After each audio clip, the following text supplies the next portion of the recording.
প্রিয় BA first সেমিস্টারের যারা জেনারেলের ছাত্রছাত্রীরা রয়েছো, তোমাদের ইতিহাসের জেনারেল পরীক্ষা তোমাদের কিছুদিনের মধ্যে শুরু হবে।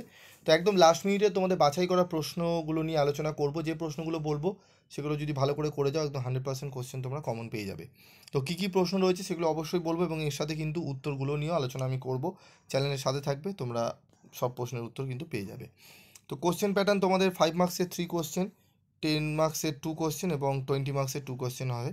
অনার্সের ক্ষেত্রে কিন্তু আলাদা, জেনারেলের ক্ষেত্রে কিন্তু আলাদা। জেনারেলের ক্ষেত্রে কিন্তু 10 নম্বরের দুটো, 20 নম্বরের দুটো, 5 নম্বরের তিনটি। আর অনার্সের ক্ষেত্রে কিন্তু 20 নম্বরের 4টি প্রশ্ন দেওয়া হয় এবং 5 নম্বরের তিনটি। 10 নম্বরের কোনো প্রশ্ন আসে না। তো চলো আমরা এবার সরাসরি চলে আসবো গুরুত্বপূর্ণ প্রশ্ন। প্রথম যে প্রশ্নটি পড়বে, প্রাচীন ভারতের ইতিহাস রচনায় প্রত্নতাত্ত্বিক উপাদানের গুরুত্ব আলোচনা করো।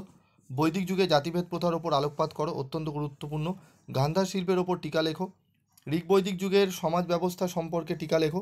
এই 4টি প্রশ্ন অত্যন্ত গুরুত্বপূর্ণ। এই 4টির মধ্যে যেগুলো স্টার মার্ক করা রয়েছে, এই প্রশ্নগুলো যদি ভালো করে যাও, একদম কোশ্চেন তোমরা এখান থেকে কমন পেয়ে যাবে।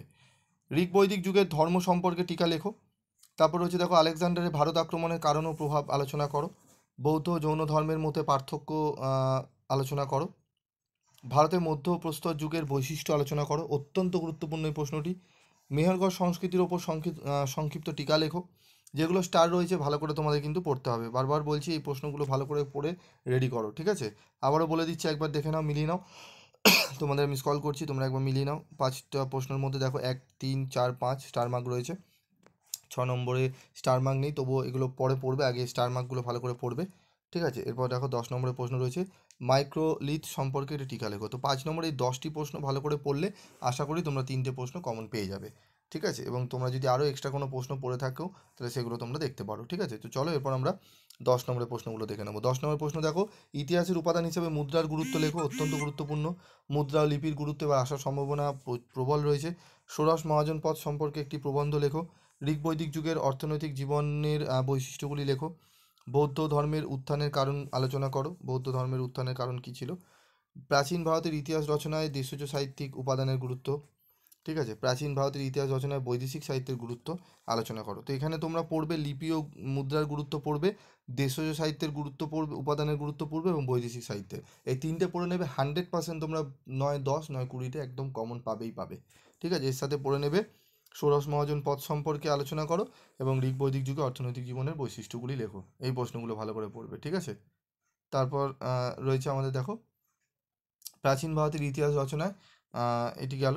আচ্ছা, তারপর দেখো আমাদের 20 নম্বরের প্রশ্ন, মানে 10 নম্বরে এই 6টি প্রশ্ন পড়লে আশা করি তোমরা কমন পেয়ে যাবে। চলো দেখে নিই এবার আমাদের 20 নম্বরের প্রশ্ন, প্রাচীন ভারতের ইতিহাস রচনায় সাহিত্যিক উপাদানের গুরুত্ব আলোচনা করো। হরপ্পা সংস্কৃতির বৈশিষ্ট্য সম্পর্কে আলোচনা করো। সঙ্গম সাহিত্য বলতে কী বোঝো? দক্ষিণ ভারতের সংস্কৃতির ওপর এর প্রভাব কী ছিল? ঋগ বৈদিক ও পরবর্তী বৈদিক যুগ উভয় যুগের রাজনৈতিক অবস্থা কতটা পৃথক ছিল? গৌতম বুদ্ধের মূল নীতিগুলি আলোচনা করো। এই ধর্মকে প্রতিবাদী ধর্ম বলা হয় কেন? অত্যন্ত গুরুত্বপূর্ণ এই প্রশ্নটি। এই প্রশ্ন 5টি প্রশ্ন এখান থেকে 20 নম্বরে পড়ে নেবে, একদম তোমরা এখান থেকে কমন পেয়ে যাবে। এবং যদি তোমাদের এই প্রশ্নের উত্তরগুলো করতে অসুবিধা হয়, তোমরা কমেন্ট বক্সে লিখে জানাবে, আমি 2 পয়েন্ট অ্যান্সার তোমাদের দিয়ে দেবো। যারা নোটস পেতে চাও যে এই সমস্ত প্রশ্নের, অবশ্যই গ্রুপে জয়েন্ট হবে, চ্যানেলটি সাবস্ক্রাইব করে গ্রুপের লিঙ্ক দেওয়া হবে, তোমাদের লিঙ্কের মারফতে গ্রুপে জয়েন্ট হয়ে থেকো, তোমাদের বিভিন্ন সাবজেক্টে কিন্তু সাজেশান দিয়ে দেওয়া হবে। আজকের মতো ভিডিওটি শেষ করব। তোমাদের আর কোন কোন সাবজেক্টে সাজেশান লাগবে জেনারেল পেপারে, তোমরা অবশ্যই কমেন্ট বক্সে লিখে জানাবে।